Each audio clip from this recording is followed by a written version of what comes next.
Camcorder drama, a drama review for you. Hello everyone, welcome to Camcorder Drama. Nicholas Villars here, aka Super Divorce. This is a drama program filmed on a camcorder. Why am I showing you this photograph of Jay Leno? Because I'm kind of setting the mood here. Imagine, if you will, you've just sat down with a tub of popcorn and a giant soda pop, and you're getting ready to watch a nice episode of The Tonight Show with Jay Leno. And he comes out to raucous applause. Old Kevin Eubanks is over there on the stage, plucking and strumming away on his blues guitar. Real jazzy feel. Audience going wild, and kind of calms down for a second. Jay looks right into the camera and he says, Edwin Boyette back in the news. You guys hear about this? Huh? You hear about this from Kev? Huh? You hear about this? Edwin's back in the news. Edwin Boyette is back in the news. Just a couple nights ago, I was watching a live stream from Ethan Van Sciver and heard a name that I had not heard in some time. That was Edwin Boyette. He decided to get back into the mix a bit with some YouTube drama, taking some shots at another YouTuber, which I thought he was done with. I thought that he had moved on from sort of that arena, from the blood sport of YouTube drama and adventure. I thought he had moved on from that, but apparently not. Now, I'm getting ahead of myself because maybe you're not familiar with Edwin Boyette.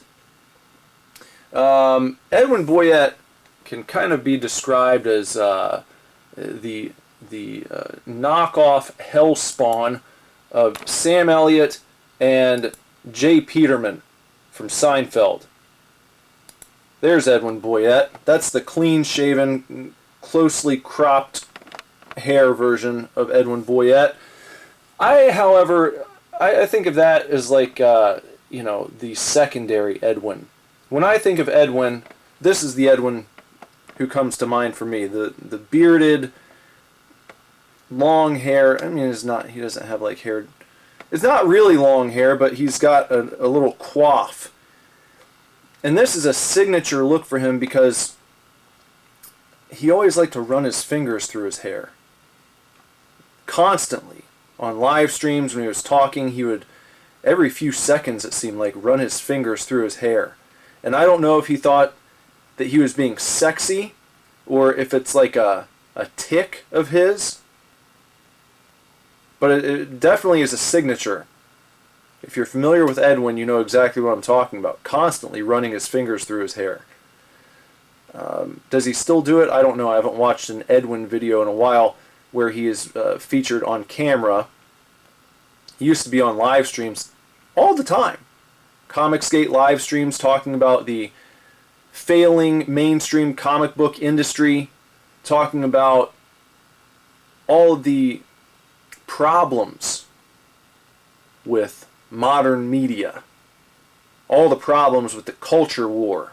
And though he was a bit more reserved, he liked to think of himself kind of as the elder statesman, the philosophical voice of Comicsgate, a good Christian man, a student of Marcus Aurelius and Aristotle, a real philosopher king. That's how he liked to portray himself. He liked to let everyone do the yelling, and then he would try to come in with some reason and some level-headed thinking. But he was still on the side of Comicsgate, and he was still on the side of people saying that we do have a culture war going on, and we have a lot of problems. We have a lot of problems with gender swapping and race swapping and all these kinds of things in media. Not because there's a problem with having diverse characters in comic books or movies, but when you start swapping the skin color of established characters, or changing the rate, changing the sexual orientation, or the sex, the gender of various characters. When you start doing that, letting let's say a minority try on the Superman costume for a while until sales start to tank, and then you bring the old white guy back again. It's very condescending, if nothing else. Anyway, he was all on board. He used to make these same arguments himself.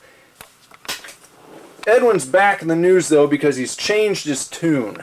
Now, the first thing that he did was he left Comicsgate. He became what you might call anti-CG. He was still bandying about the indie comic scene, but he distanced himself from Comicsgate at one point, and then he kind of disappeared altogether. He went off. He was running the Hawaii GOP Twitter account until he hit a scandal there. He was featured on CNN. Had to leave his position unceremoniously. Very bad times for Edwin.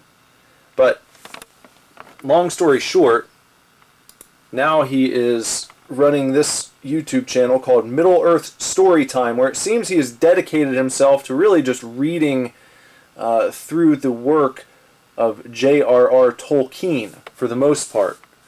And he's done some other stories too. He's read some Princess Bride. He still, I guess, will do a little bit of Bible stories every now and again. But for the most part, he's just basically auditioning for Audible. He's trying to build up a nice portfolio of online reading. He's trying to get a nice collection of videos where he's just reading to the camera so people can tune in and listen to the work of J.R.R. Tolkien for free without buying audiobooks. He's just doing it on his own, which I don't know, if that's legal or not, but that's what he's doing.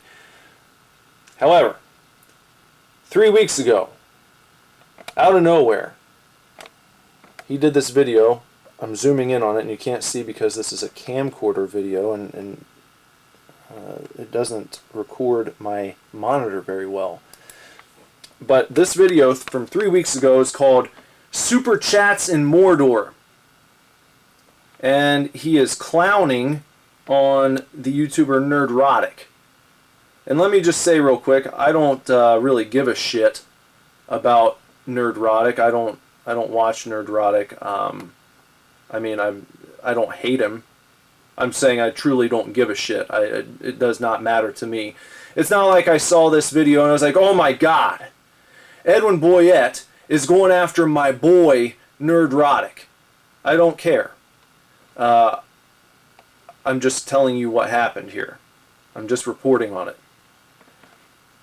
Because in this video, if you go and watch it yourself, if you listen to it, which I would not recommend doing unless you really like wasting time, by all means, if you want to form your own opinion, you don't have to take my word for it, but I feel like I'm going to give you a pretty accurate account of what's going on here.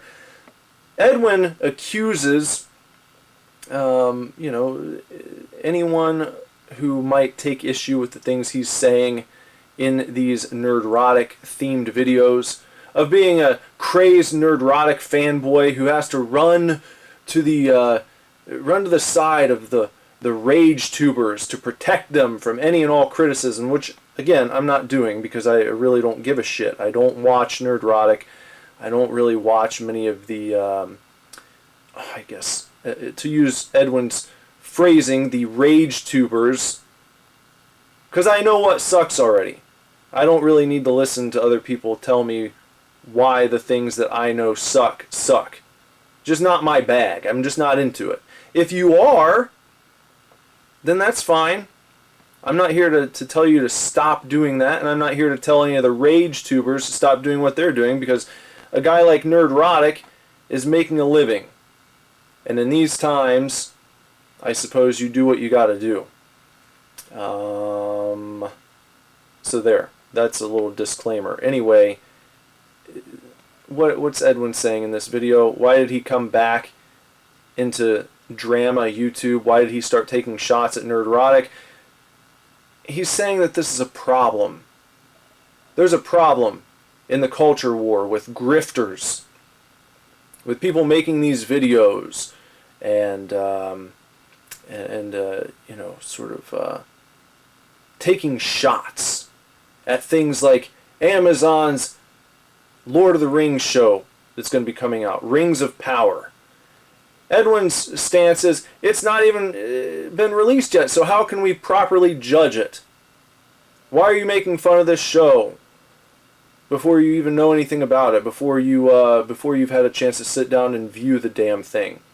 My response to that would be the screenshots, the character photos that have been released by Amazon for Rings of Power tell you a lot. I think they tell you a lot about what's going on with this show.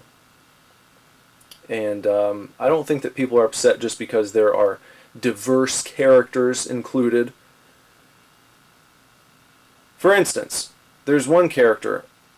It's an elf. He looks like Doogie Howser. It's not even... Hold on, let me try and find it. Let me find it. Rings of... I had it pulled up and then I don't know what happened. Let me see. I think this article has the picture that I'm looking for of the Doogie Howser guy. Where is he? That guy! Look how goofy this guy is. Look. There's nothing about this character that makes me want to watch Amazon's Rings of Power. Guy looks like a goofball. He's got like a silly putty chin. You can't see it very well, but the ears on this fella look like they came from Spirit Halloween. They're like big, chunky, rubbery ears. And he's got this silly looking coif of hair. He just looks like a goofball.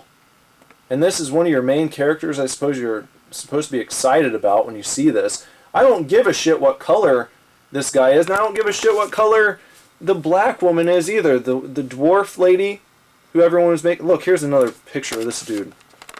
Again, look. You can maybe tell from here, even though this is a very low-resolution video. Look at his chin. It's like a silly putty chin. And again, his ear looks like a big rubber... It looks like you got it out of the quarter machine at Kroger on your way out, where they have little novelties where you could get maybe the false teeth. Well, this guy got the rubber ear, and he decided, well, I'm going to wear this in the new Lord of the Rings show, and people are going to be really jazzed about it. I don't know where this lady right here, this was the black lady everyone was making fun of. And again, I don't think it's because she's black. She just looks like a... I don't even know. What is this? What kind of hairstyle is that? She's like a frumpy... I don't know what. I've never seen anyone quite like this before. But it doesn't make me want to watch the program. That's what I'm saying.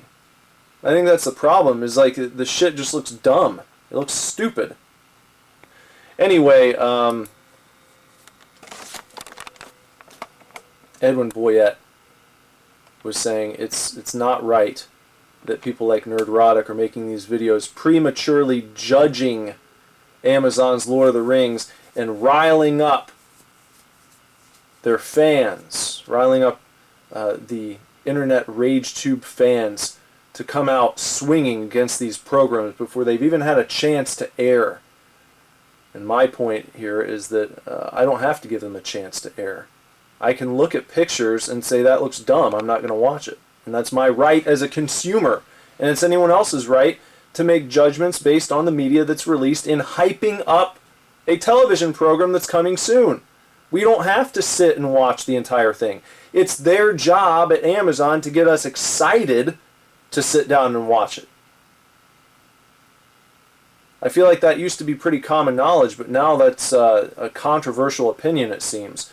Anyway, the videos didn't stop there, okay? That was kind of the thing. Oh, these guys are doing all this damage and they're riling people up and they're doing it just for super chats. Even if that's the case, why do you give a shit, Edwin? I'll tell you why real quick. Let me tell you exactly what the problem is. The problem is Edwin looks at someone like Nerdrotic and probably thinks, well, I could do YouTube just as good as him. It's not fair that this guy just gets on there and bitches and he gets to make a living. It's almost certainly resentment at the fact that someone like Nerdrotic has a YouTube channel where basically he gets on, he bitches about the same things over and over again, and people go and watch it. I mean, I think that that's kind of silly, but I'm not going to lose any sleep over it. Once again, if Nerdrotic has found a way to make a living doing that and he enjoys himself in the process, fine. Fine.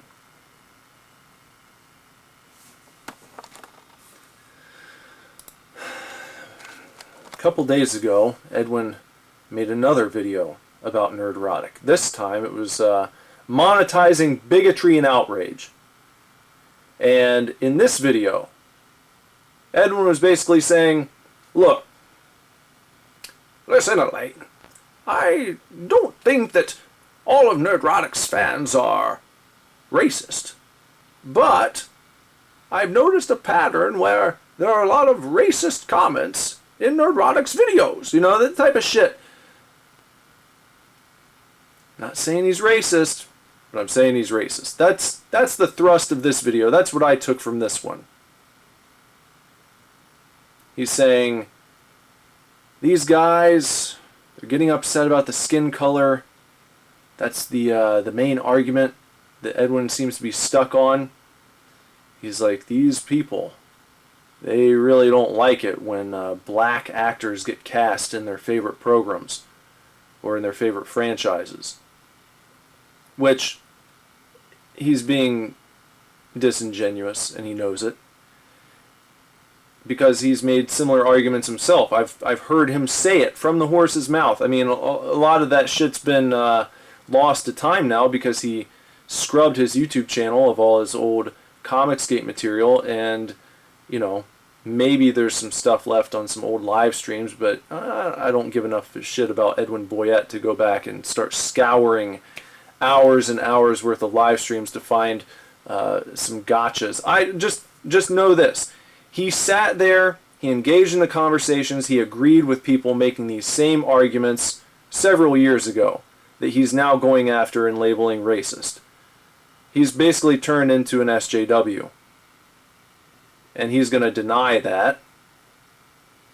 He would probably say that I'm rage tubing right now, even though I'm very calm. Calmer than he is, I think. But, yeah. That's basically what's going on here. He noticed that they're bringing up race a lot, and Nerdrotic is pandering to a very nasty group of people. Not only is he bad, not only is Nerdrotic bad, but also the people who go and watch his videos. I'm not saying that at all. I think that Nerdrotic probably brings up some good points. And they're the same points that Edwin used to agree with and bring up himself. That is what I'm saying here. That's what I'm pointing out. Now, just today, Edwin released another video about Nerdrotic. It seems like he can't stop talking about this guy for some reason. Bigotry and anger mongering for profit. Nerdrotic Part 2. This video here. And he's basically retreading the same points made in his other two videos about Nerdrotic. He's got a real problem with the fact that Nerdrotic and YouTubers like him get on YouTube and complain. Which is really what Edwin's doing right here. And I guess it's kind of what I'm doing too, isn't it? Am I complaining? I don't know. I feel like I've remained fairly dispassionate, telling you the facts of the matter. I don't know. This one's interesting, though, because he's really trying to present some evidence. What he does in this video is he says that he spent about an hour combing through the comment sections of various Nerdrotic videos and his Twitter account, and he found some examples of people making racist or bigoted comments, and he presents those on the screen while he's reading Aristotle. I mean, it's very riveting stuff. But I was a little underwhelmed when he said he spent an hour sort of gathering all of these nasty, hateful comments. Oh, he also took comments from live streams on Nerdrotic's channel. So, I don't know. His menagerie did not seem that impressive, and there wasn't. I mean, there were a few things I looked at and I was like, yeah, I wouldn't say that. I disagree with that one. But again, I didn't seem to find the menagerie that he presented very impressive. I was like, okay, you spent an hour gathering this stuff. That's what you came up with. I think you're wasting your time, Edwin. I think you need to move on from Nerdrotic. If you want to be a big-time YouTuber, that's fine. Go for it. Give it your best shot. Maybe you shouldn't move on from Nerdrotic, actually, now that I'm thinking about it. If you want to be a big-time YouTuber, Edwin, you're monetizing bigotry and culture war video grifters. That video from a couple days ago, the second one you did on Nerdrotic, Edwin, it looks like you got over 1,000 views on that, which is a lot more than what you're pulling in on average these days. So, you know, perhaps you can monetize the monetization of bigotry and hatred. Maybe you should just make a response video for every Nerdrotic video that comes out. And maybe that's going to be the new path to glory for Edwin Boyette. Maybe that's how he can finally make it. Maybe Middle-earth Storytime needs to go the way of the dodo, and you need to just make it Nerdrotic Storytime, where you just cover nothing but Nerdrotic videos and respond to them and tell everyone why they shouldn't watch Nerdrotic and how he's damaging the culture, and how the culture wars are overblown. There is no boogeyman behind the scenes trying to push a particular agenda. None of that's real. It's all like a right-wing conspiracy. That point is a point that he makes in one of these videos. I don't remember which one. He's like, the people fighting the culture war, they imagine that they are fighting some sort of beast behind the scenes. Elaine, they are fighting a beast behind the scenes. And they think that they are armored up to the teeth and doing the Lord's work. But they're not. There is no beast. The warriors of today only risk carpal tunnel syndrome. They're not laying their lives on the line on the battlefield like our ancestors of old. That's what he's saying. There is no culture war. It's not real. It's overblown. Even though he was a member of it. Spent hours and hours talking about it. But I guess the evidence is not readily available, so he thinks that he can perhaps act as if his participation in the early era of Comicsgate was just, I don't know, maybe he was more of a passive observer. Probably tell you that. He sat on the streams, but he was not getting fired up like everyone else. That would be his defense, I bet. But again, I've heard him make the points himself, and if anyone can find those, or anyone remembers some streams where he did so, then, you know, I'm sure that will come up in the future if, you know, if he tries to weasel around his involvement in the culture war. Act like he was merely a fly on the wall. You weren't just a fly on the wall, Edwin. You were involved. You were a trusted voice. And you turned your back on everyone. And now you are, like, I mean, borderline SJW shit going on here. I don't even know if you'd say it's borderline. He's like, I don't know. I don't know, man. I'm about through talking of Edwin Boyette, though. I will just leave you with this. I've prepared a little something because I think what we can glean from this video, what I'm hoping to get across here is that Edwin Boyette is just another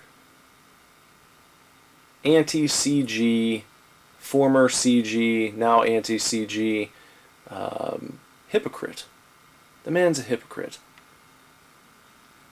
He was involved in the culture war. He was involved in the pushback against the forced diversity in mainstream comics, in the pandering in mainstream comics. Spoke openly about it out in the public many times. Now, if you do that,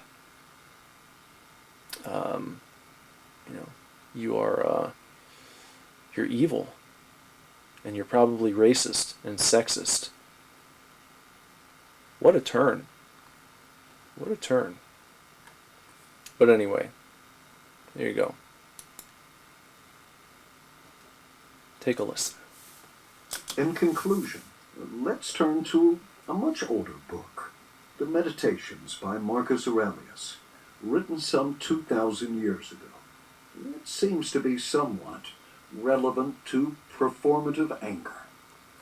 His quote is, "Let this truth be present to thee in excitement of anger, that to be moved by passion is not manly, but that mildness and gentleness, as they are more agreeable to human nature, so also are they more manly.